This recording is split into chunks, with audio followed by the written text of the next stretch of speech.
Les postures de communication les plus adaptées sont se tenir droit, parler plus ou moins fort et regarder la caméra ou l'examinateur dans les yeux. Il faut avoir une posture assez à l'aise, sans toutefois être trop décontracté. Éviter les tics, les maladresses d'expression, les les bas, il faut éviter tout ça. Rester droit, ne pas être perturbé par des trucs extérieurs.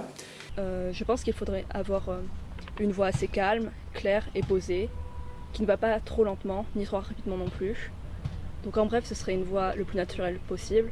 Et pourquoi pas donc user de son corps aussi pour mieux transmettre des idées, en faisant par exemple des mouvements avec ses bras, donc pour mieux justement convaincre son interlocuteur.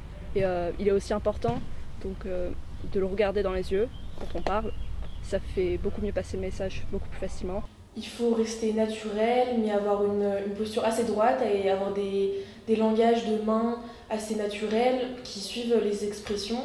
La voix doit être audible et assez claire, avec un vocabulaire très distinct. Et le regard doit rester fixe sur la personne à laquelle on s'adresse, ne pas avoir le regard qui fuit, des choses comme ça.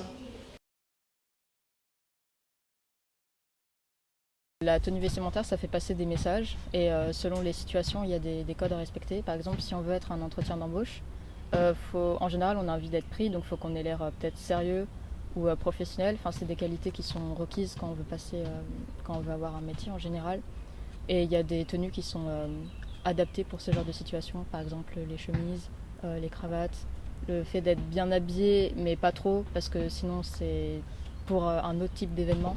Cela donne confiance en soi, ça souligne une certaine propreté venant du candidat et ça paraît assez responsable. Pour faire bonne impression et avoir une bonne image. Je pense que pour un examen, comme pour un entretien professionnel, on doit paraître propre sur soi et bien habillé, bien se coiffer et assez bien se maquiller pour paraître sérieux et responsable.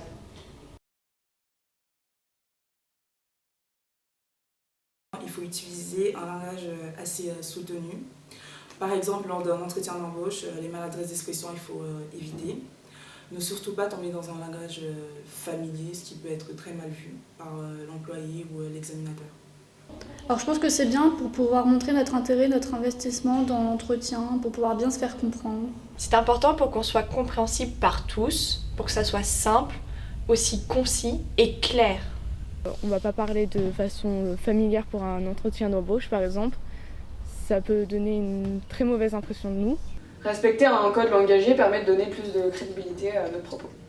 Montrer ses connaissances dans un premier temps, parler distinctement et ne pas utiliser un langage familier pour paraître tout simplement professionnel.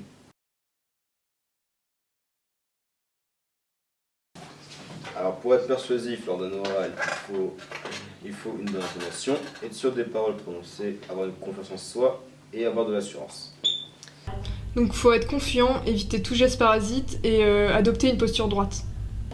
Faut parler fort, argumenter sur le sujet, bien savoir répondre aux questions qu'on nous pose, montrer qu'on s'est intéressé en fait à la chose, et voilà. Il faut en effet maîtriser son sujet. Cela se voit grâce à notre posture, notre langage et également notre tenue. Il faut avant tout regarder son interlocuteur dans les yeux, car ça montre qu'on est concentré et qu'on s'adresse à lui de manière sérieuse et qu'on n'a pas le regard qui fuit et qu'on est donc déconcentré.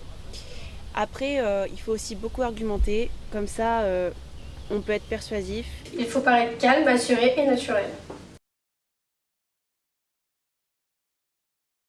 Les principales difficultés qu'on peut avoir, c'est de paniquer par exemple quand on ne connaît pas bien la personne ou qu'on ne maîtrise pas forcément bien le sujet. Ça peut nous arriver de paniquer, de stresser, auquel cas il faut essayer de se détendre. Nous paniquons, nous stressons, nous ne regardons pas forcément l'examinateur ou l'objectif et nous rencontrons des problèmes d'élocution. Très souvent c'est quand on zozote, quand on bégaye, quand on a un problème de diction, quand on bug sur un mot ou alors qu'on a des gestes parasites. Alors moi je pense que le stress c'est toujours un peu difficile à gérer au début, mais après parler à haute voix, se faire comprendre, ça je pense que j'y arrive assez bien. Moi je sais que si je connais pas du tout mon sujet, je vais sûrement bégayer, ne pas regarder la personne en face, perdre tous mes moyens, alors que je sais que si j'ai bien préparé mon sujet à l'avance, je vais savoir m'exprimer clairement, je vais être concentrée et sûre de moi, donc je vais forcément réussir mon oral.